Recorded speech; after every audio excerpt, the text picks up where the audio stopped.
Now we want to finish this topic on accurate news. And when we talk about accurate news here, why are we talking about accurate news? Because we are talking about the causes of knowledge. The creations need something to cause knowledge for them. God does not need something to cause knowledge for him. One of the ways the creations get knowledge is from accurate news. So, accurate news, what are we calling accurate news here? There are two things we want to discuss here when we talk about accurate news. In relation to acquiring knowledge. Knowledge being what? Realizing something as it is in reality. So, successive mass report, it imparts knowledge on one. And there's another type of report that imparts knowledge on one, which is the news of a prophet. Information conveyed by an impeccable one promotes definite knowledge. This word definite is just an emphatic modifier. If you take it away, the meaning is still stable. It promotes knowledge. When we say definite knowledge, we are being emphatic that it's not merely confidence. Like successive mass narration, it promotes knowledge. Not the same kind of knowledge, though. What kind of knowledge does successive mass narration impart?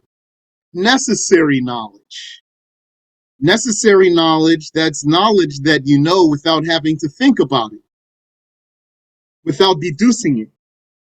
The news of an impeccable, miracle wielding prophet imparts or leads to inferred knowledge. I'll not say here impart. Impart, it implies that it left the knowledge on one, as if it's necessary, the word impart. So I'm going to say, I'm not going to use the word impart here. The news of a prophet is inferred. Yani, the knowledge from the news of a prophet is inferred. One seeks evidence to verify it. And what is that evidence? It's the miracle. The evidence in this case will be a miracle. Why is the miracle evidence? Because it's supernatural. And he claims to have command of this supernatural feat to validate his claim. He says, I will do such and such miracle, and it won't backfire on him. He truly does a supernatural feat. That means you can't normally do it. Normally, it's impossible to be done. Not just it's abnormal. It's impossible normally. It's unachievable by any normal means or any natural means. He has control over that. I mean, he will do it and it will comply with him. It won't backfire on him. And then he does it and he says, this is the evidence that I am a prophet. Yani, this is the meaning I'm telling you here. The meaning is that he does the miracle and he says, this is the evidence that everything I'm conveying from God to you is true.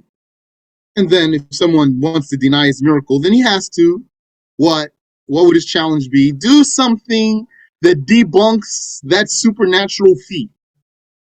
If he can't do something to debunk this supernatural feat, then he has no evidence. The prophet has the evidence, and his denier does not have any evidence.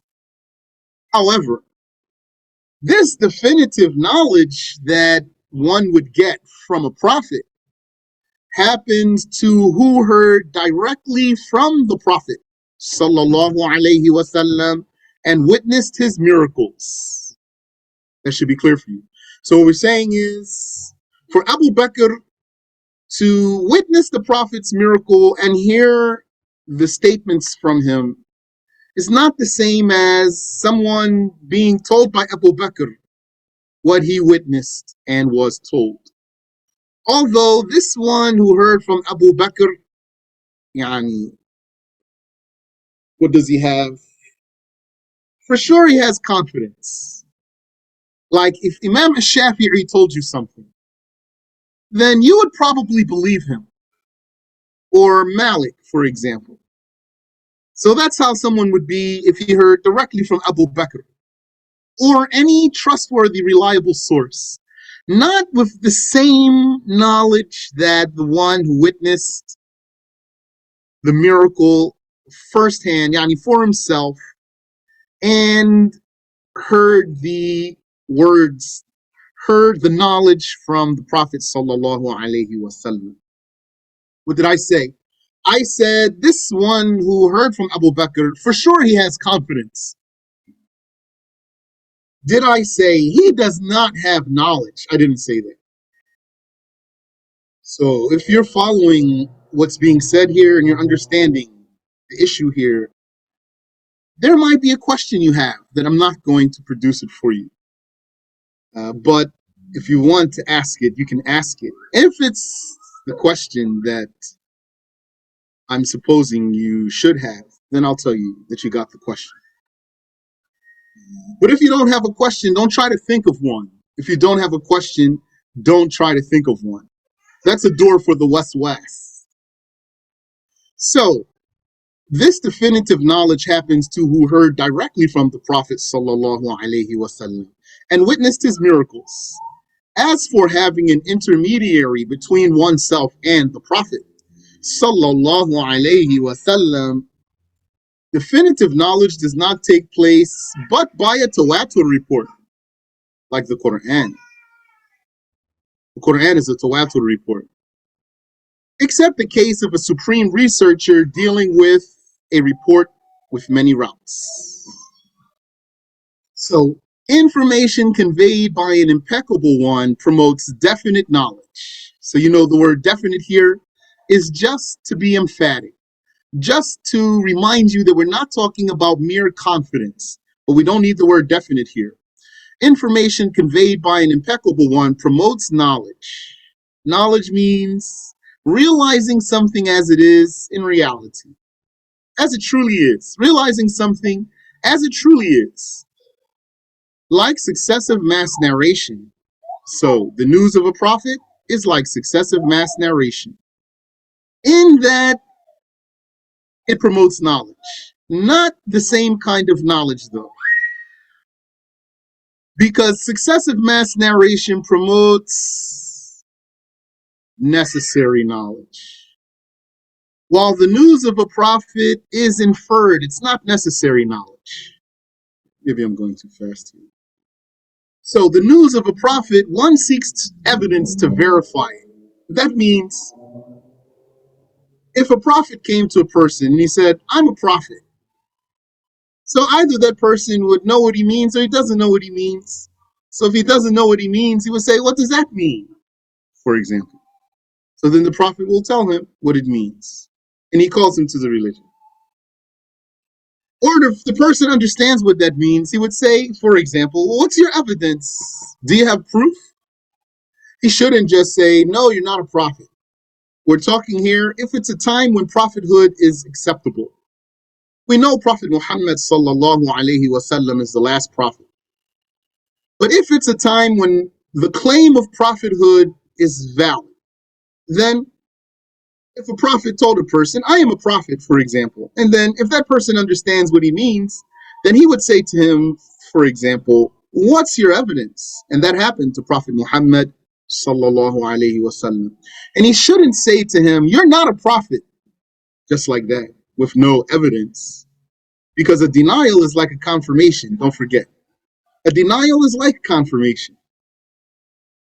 To say you're not a prophet, that's like it's like saying you are a prophet in the meaning that it's a judgment, so it needs its own proof. So he shouldn't just say, you're not a prophet. So he should say, for example, what's your evidence? And maybe he wouldn't just say, okay, I believe you. But that's valid though. Didn't Khadija believe Prophet Muhammad sallallahu alaihi wasallam with no hesitation? She did. That's valid. But a person also might say, what's your proof? And that happened. So then a prophet would be equipped with proof. It's going to be the miracle. So the evidence in this case will be a miracle. That's clear.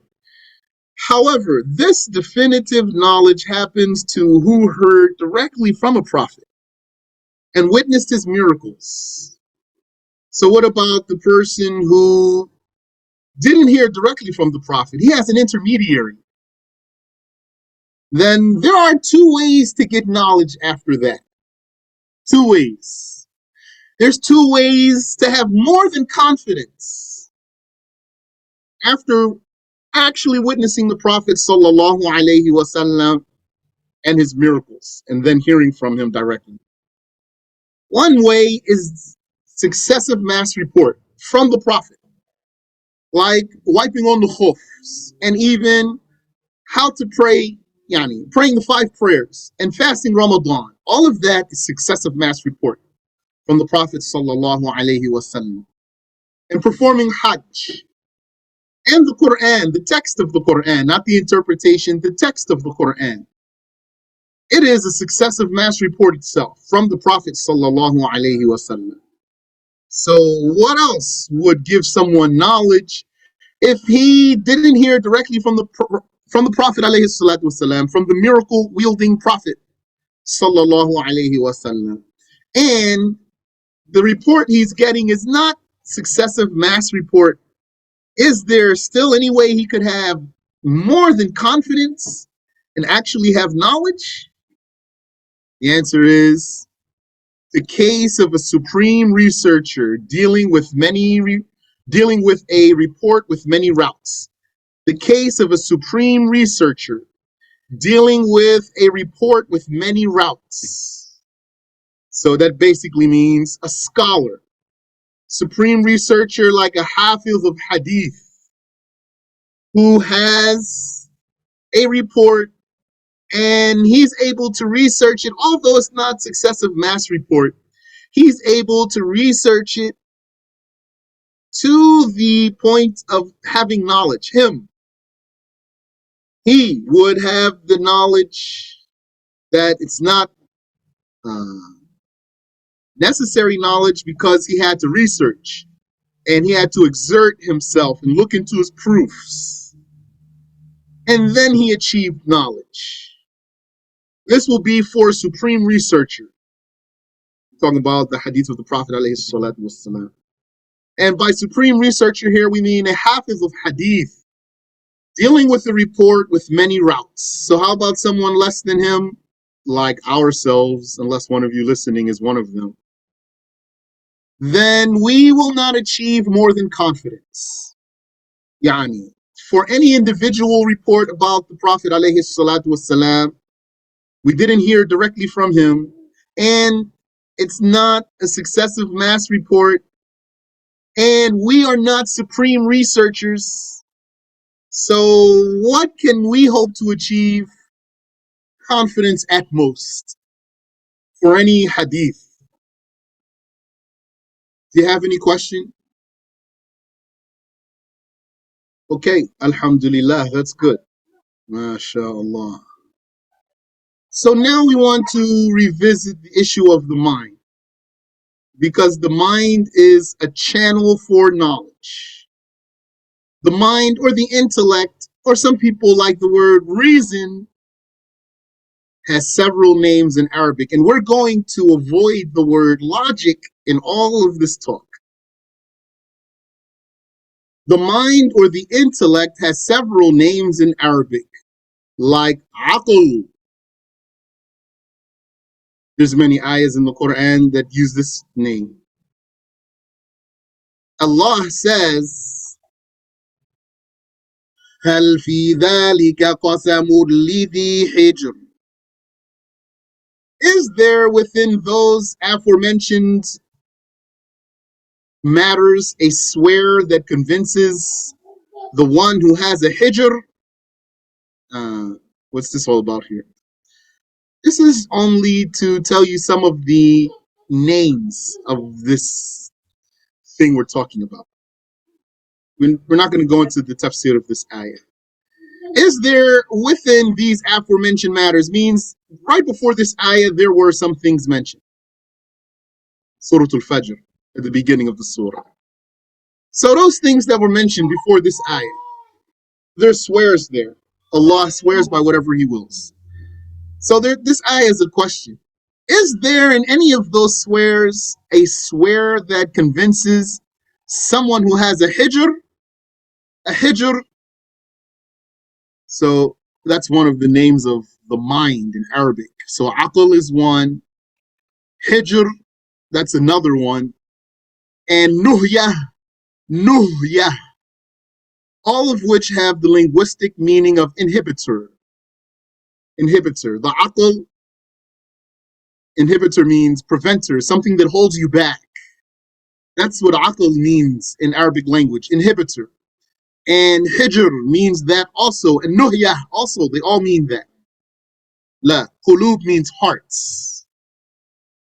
What's the heart in this issue? Can you tell me, brother? Habibi, Abdul Qawi. What is the heart in this issue of what we're talking about? Qulub, by the way, is plural. That means hearts. Singular is the word qalb. La. So the qalb is, we're going to say it. It's coming now. Qalb means heart, not mind. Heart. Qulub is plural of qalb. So it means hearts. What's the heart? What does that have to do with what we're talking about now? That's the place of the mind, not the mind itself. That's the location of the mind. So all these words, aql and hijr and nuhya, they have the meaning of inhibitor.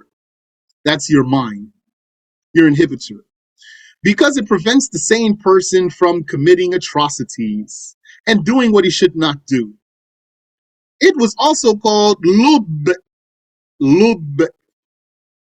Lub, it means something like quintessence, but means here mind. Such as the verse, وَمَا يَذَّكَّرُ إِلَّا أُولُو الْأَلْبَابِ. No one will be admonished by it except those who have sound minds. No one will be admonished by it except those who have sound minds. No one will be admonished by whatever is mentioned there in that ayah. The point here is ulul albab, those who have al-albab. Albab is the plural of lub, and this means, ulul albab means ashabul rukul, the people who have minds. This means the intellectuals, that's what it means. Doesn't mean here just he has a mind only. Doesn't mean just only has a functioning mind only. This means the intellectuals. The word for brain in Arabic is dimagh. Dimagh. Throughout his book, Allah Ta'ala commanded thinking. And he praised those who use their minds. And he dispraised those who do not. So that's why anytime Wahhabi says to you, and they would say to you with straight face, you're using your mind. That's indication of just how very lost those people are. They're so far that they would actually literally say to you, you're using your aql. You want to use your aql. There are many verses mentioned throughout the Quran in which Allah orders us to use our intellects. And he praises the people who do that. So he said that already. Just has a little bit of repetition in here because I was working on the book here. Throughout his book, Allah commanded thinking and praised those who use their minds. And he dispraised those who do not. So that's already there. The sentence we need.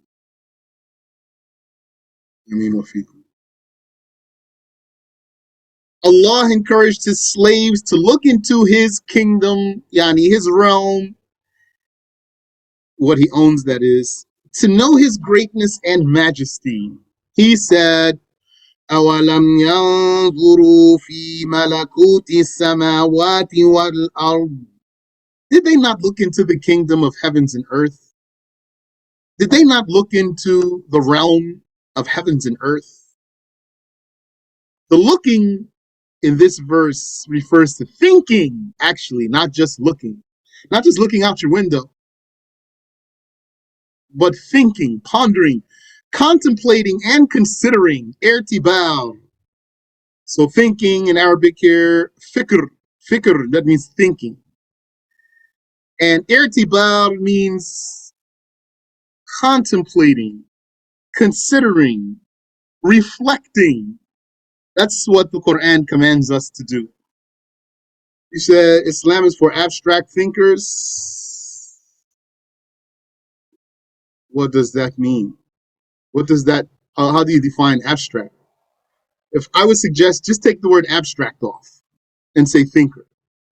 Those who think well, they think properly. They have straight minds, sound mind. Islam is for everyone, first of all, for everyone. Even if you don't have a sound mind, you're still supposed to be a Muslim. But the Quran will be understood by people who have sound minds, intellectuals. Take abstract off.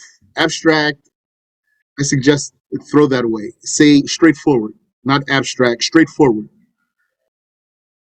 That's why the scholars say we take what appears unless there's evidence to do otherwise. Yeah, that's what abstract means, thinking out of the normal box. No, don't do that. That's falsafa, thinking out of the box. Think in the box. That's better. Thinking out of the box is going to make you say, maybe the sun's not moving, although it looks like it is. Maybe the earth is moving, although I never saw it. Maybe even my house is moving. I think I can prove it. That's thinking out of the box.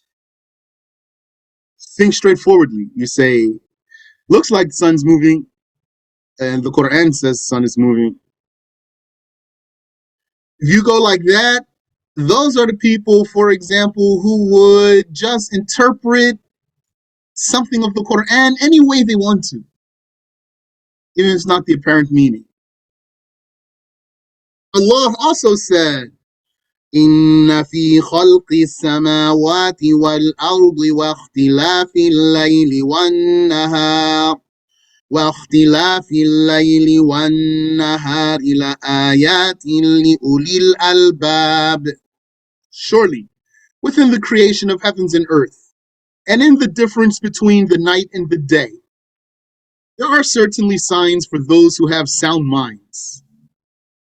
Within the creation of heavens and earth, it means within the marvels within creation of heavens and earth. The marvels in the creation of heavens and earth, the wonders in the creation of heavens and earth, and the difference between night and day, not just that one is light and one is dark, that they alternate, they come and replace each other, and not just that, but they get longer and shorter. Sometimes the night is long and the day is short, and sometimes the night is short and the day is long. This is the difference between the night and the day. In that, there are certainly signs for those who have sound minds. Those ones, they looked into the creation of heavens and earth and they said, all of these volumes are dense or subtle, and they have properties, and they are what we can see made of particles, atoms so small that they can't be split into pieces. This talk is due to looking into heavens and earth, not philosophy. That's where Wahhabi's so lost. He argues with you and says, you took your talk about particles from Aristotle. No, we took our talk about particles from looking into the creation of heavens and earth and thinking. الذين يذكرون الله قياما وقعودا.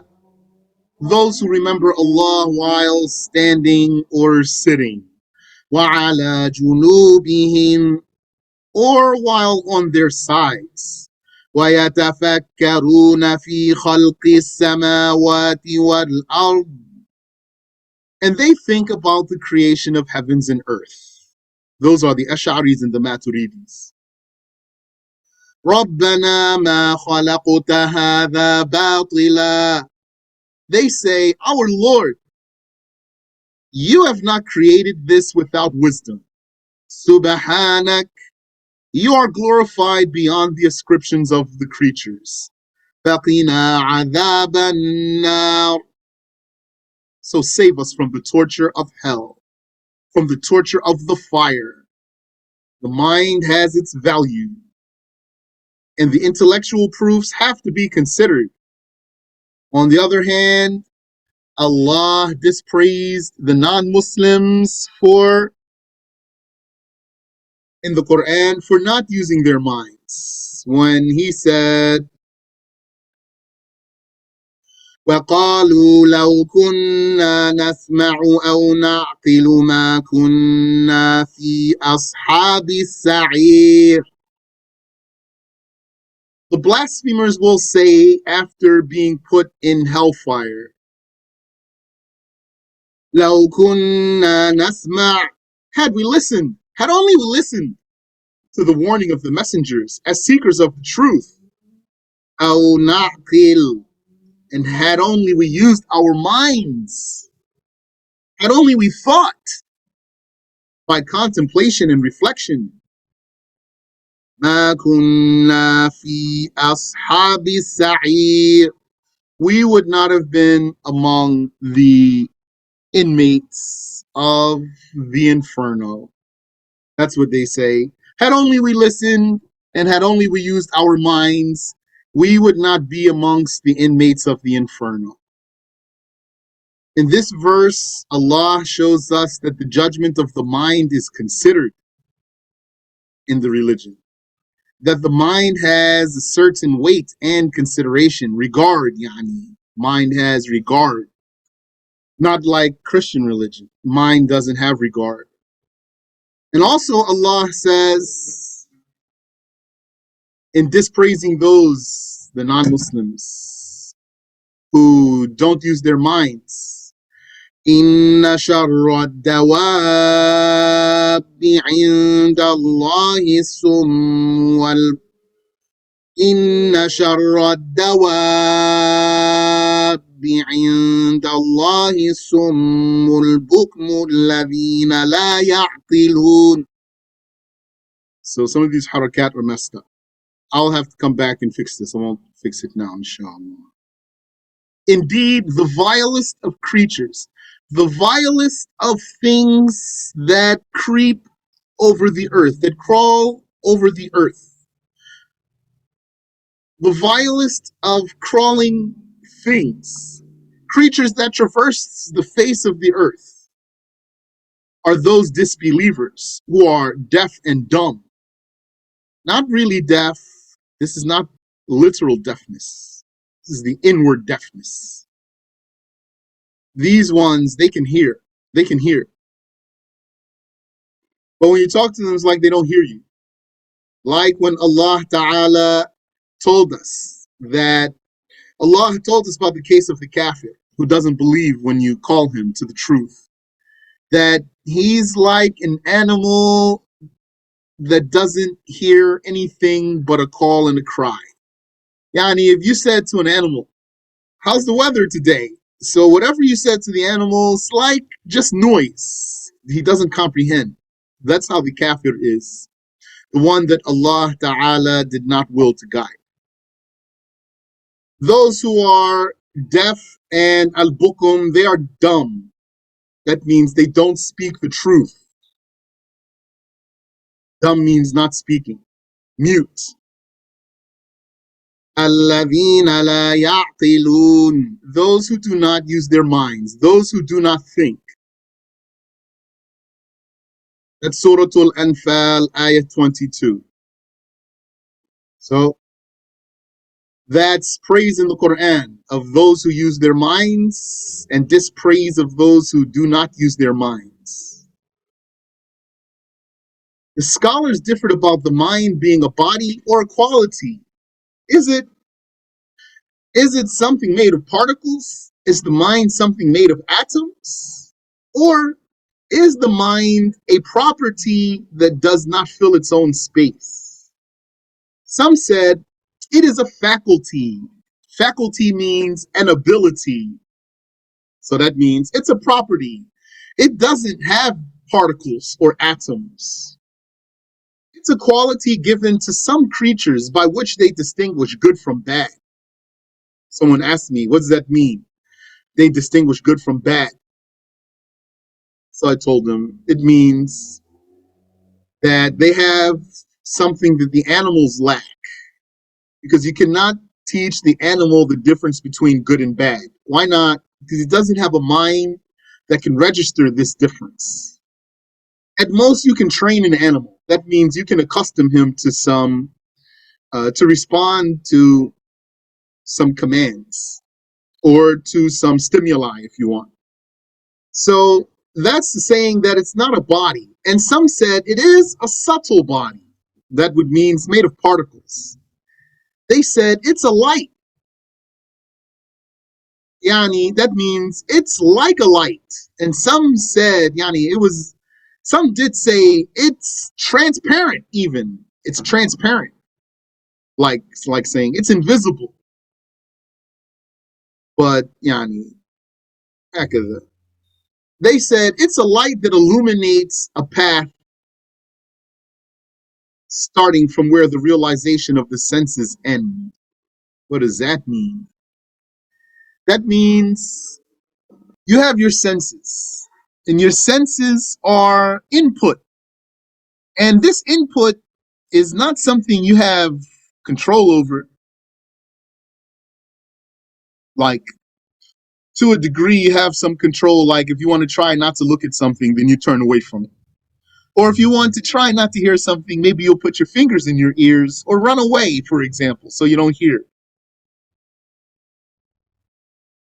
But besides this, you can't turn this input off. So whatever your sight falls upon, you will realize it if you can see. And whatever sound waves come to your ear, you will hear it. And like that, if something came upon your tongue, you'll taste it. And like that with the other senses.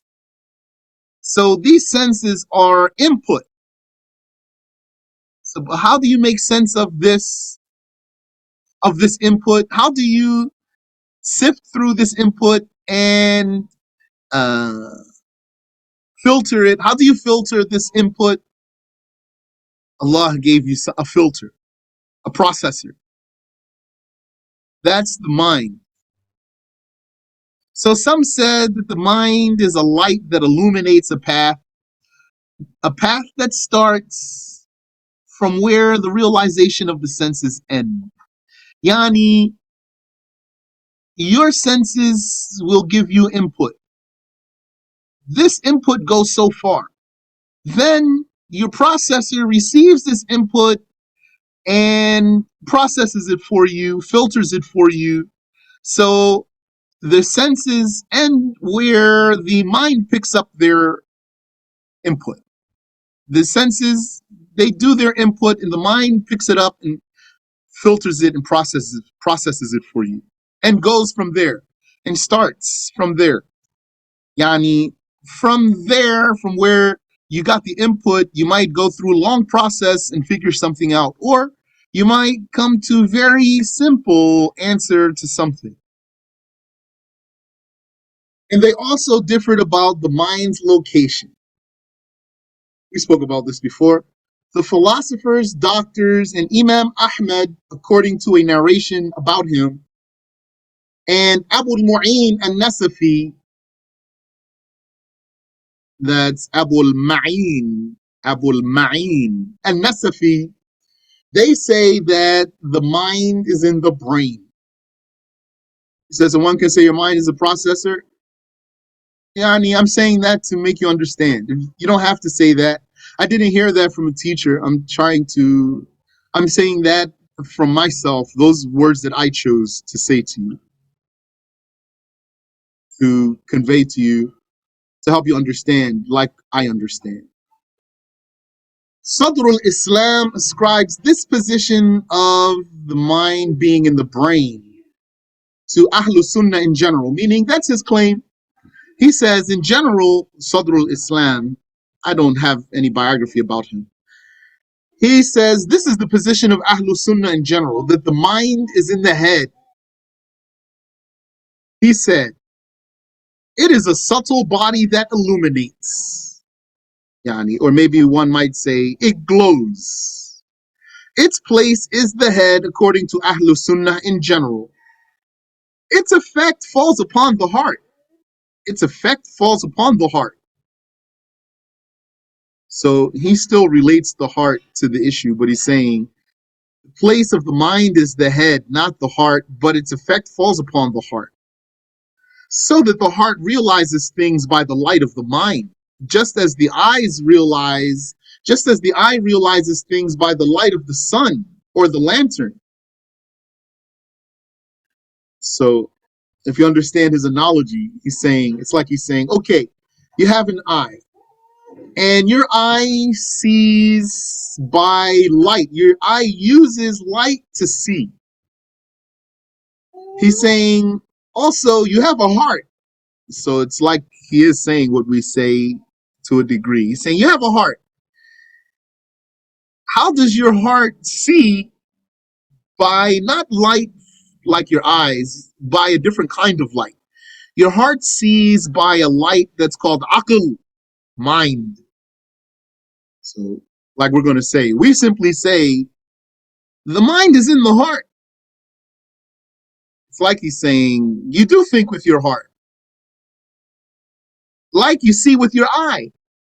But you even you see with your eye, but if there wasn't any light, you wouldn't see, even if you open your eyes.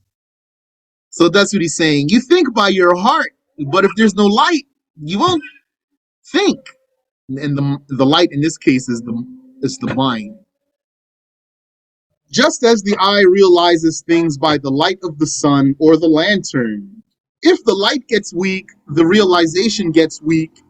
And if the light goes out, the realization goes away. Let's put their exclamation point, because that's so interesting. Okay, so that's their claim. Do they have proof? So they have an argument, which that's their proof. Their argument is their proof. Yani, not an ayah or a hadith that I know, unless they have one, and then let's see it. But rather, they use an argument to prove this. Their argument is that a man could be struck in the head and then lose his mind. He could be struck in the head and then lose his mind. So had the mind not been there, it would not have gone away by the blow. Had the mind not been there in his head, then it wouldn't have gone away by a blow to his head. They said, just as his mind would not go away by being struck on his hand or his foot. If he took a blow to his hand or his foot, doesn't make him lose his mind because his mind isn't there. So that's what they said. Other scholars like Judge Abu Zayd and As-Sarakhsi and Imam Ahmed, according to another narration, and our Shaykh, rahimahullah, said that the mind is in that cone-shaped organ that's placed in the left side of the chest called qalb, the heart. That's its location, not the head. And their evidence is strong. Yani, we say this is the strong saying, not that other saying.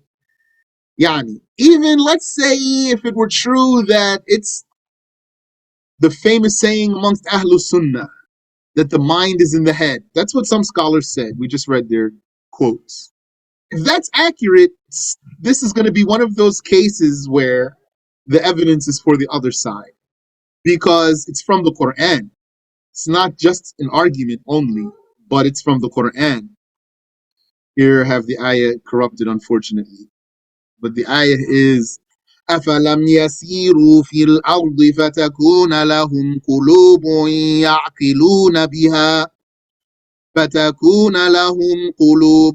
يَعْقِلُونَ بِهَا أَوْ آذَانٌ يَسْمَعُونَ بِهَا. Did they not travel the land so that they would have hearts by which they think and ears by which they hear? Did they not travel the land so that they would have hearts by which they think? قُلُوبٌ يَعْقِلُونَ بِهَا, hearts by which they think. أَوْ آذَانٌ يَسْمَعُونَ بِهَا, or ears by which they hear. Okay, so they have ayah from the Quran. Do they have an answer for the argument of the first group? They have an answer. Their response to the first group is that it's not necessary that the mind is in the brain. What's the first group saying? They're saying it must be in your head because you could take a blow to your head and lose it. So if it wasn't there, then you wouldn't lose it from a blow to the head. So they answered that. They said it's not necessary that the mind is there because you could lose it by taking a blow to the head. Rather, that is similar to castration. The loss of testicles may prevent the growth of facial hair. The loss of testicles may prevent the growth of facial hair only due to a link between them, not their locations. There is a relationship between them. There's a link Allah made between them. His facial hair, the growth of his facial hair, and his testicles. If he lost those testicles, then he might not have facial hair growing. Doesn't mean that his testicles are in his face. That's what the scholars said. That's not a joke. That's what they said. They said this doesn't mean his testicles are in his face. So they said, like that, it's not necessary that the mind is in the head because you could lose it by taking a blow to the head. Therefore, one may take a blow to the head and lose his mind because of a link that's between the brain and the mind, not because the head is its place. So then we're going to go back and talk about intuition a little bit. We said mostly what we can say about that. So we'll repeat that. And then we'll talk about deduction again. We have some interesting things to read there. If you have any question I can answer for you, I'll be glad to. Between the heart and the mind, what did I say? The brain and the heart. Therefore, one may take a blow to the head and lose his mind because of a link between the brain. Yes. Thank you. The brain and the mind. Yes, Yani. Yes, the brain and the mind, or the heart. The link between. Inshallah, I'll look again and see how did I translate. If I missed it or I translated it right. Between his brain and his mind. There's a link between his brain and his mind, or a link from his brain to his mind, which is in the heart. The heart is the place of the mind. The heart is the place of the mind. So what does the brain have to do with anything? It is involved with one's thinking. It has something to do with his sanity. His brain has something to do with his sanity. It's not the place of the mind. You said, I understand the volumes and their qualities, but what do we say about the space, the void? We say, some scholars said, the place is a self-existing expanse. Some scholars said space is a self-existing expanse. What that means is you can't say that a place is in a place, because then that would lead to a beginningless chain. If you could say a place is in a place, then you can keep going forever. So there is a statement from the scholars that avoids this beginningless chain. Space or place is a self-existing expanse. Just like you don't say time has time. Doesn't make sense. It is time. Time is what it is. So, and also space is what it is. Place is not in a place, like time doesn't have time. He said the second example clarified it. That time doesn't. That clarified it. That time doesn't have a time. Yes, Barakallahu feek. Because Musa, by the way, when it comes to created existence is going to be related to those two things, time and place.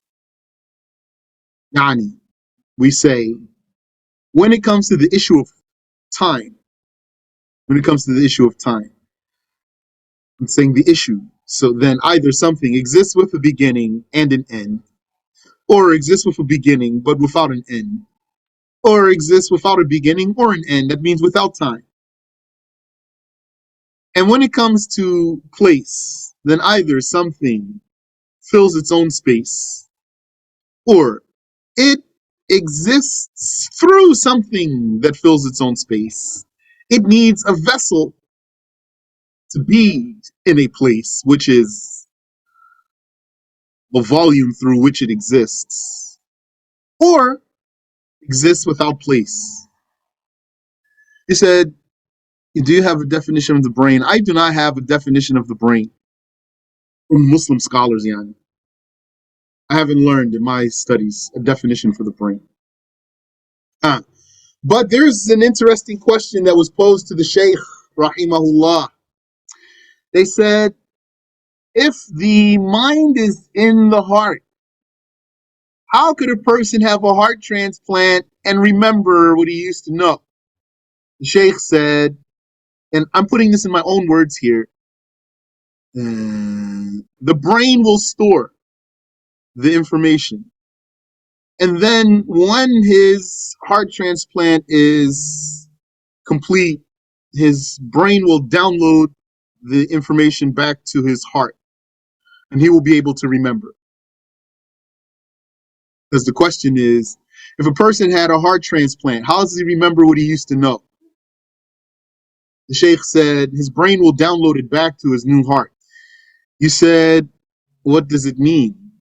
The question means, if his mind is in his heart and then his heart gets taken out and then somebody else's heart gets put there, how does he remember what he used to know? Why you don't know what the other person used to know? You understand? Okay, so think about it, inshallah. And so the Sheikh said, his brain basically, and this is my words here for you, his brain stores that information. And then when he gets his new heart, it will, it will download the information back down. Like trying to basically give you example of internet. Don't you know how you might have information, it's not on your computer, it's on the cloud, as they say. And then when you access, Dropbox or OneDrive, you can put information back onto your computer or onto your phone or something like that. That's the analogy I'm giving you. Saying when the new heart gets put, his brain will download the information back to his or down to his new heart. That's what I took from some of the sheikhs. That the sheikh was asked this question and this was his answer. Ameen wa fikum.